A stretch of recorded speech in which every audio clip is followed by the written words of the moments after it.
Είχα μια γκόμενα την Άννα, του σχολείου την Βουτάνα, που είχε μια φίλη ονόματι Γιάννα.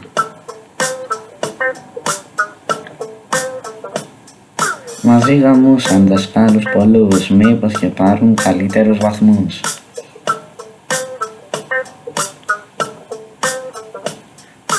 Τώρα όμως που τις πήραμε χαμπάρι, ο Θάνος τους έβαλε στο στόμα παπάρι.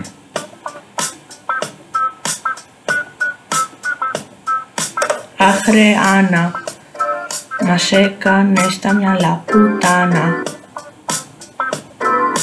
Αχ ρε Γιάννα, πούτσο μάθε γλύψε στην αλάνα.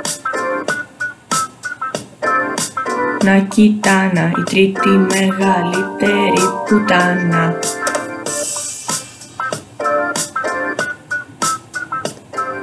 Μας άπριξε με τόσο κλάμα. Εσύ, Τάνα, σταμάτα τα ρόμποτς βιντεάκια που κλέβεις γλυκάκια από τα μικρά παιδάκια.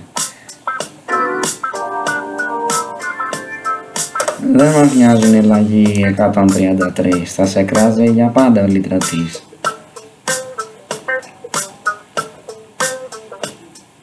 Αχ ρε Άννα, μας έκανες τα μυαλά πουτάνα.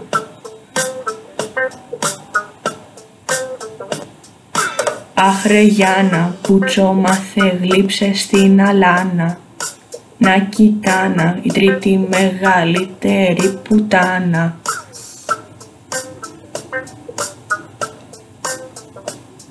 Μας τα πρίξε με τόσο κλάμα. Μη φοβάσαι, υπάρχει ο έξω, για εκείνον και το κρού θα είσαι πάντα στην απέξω.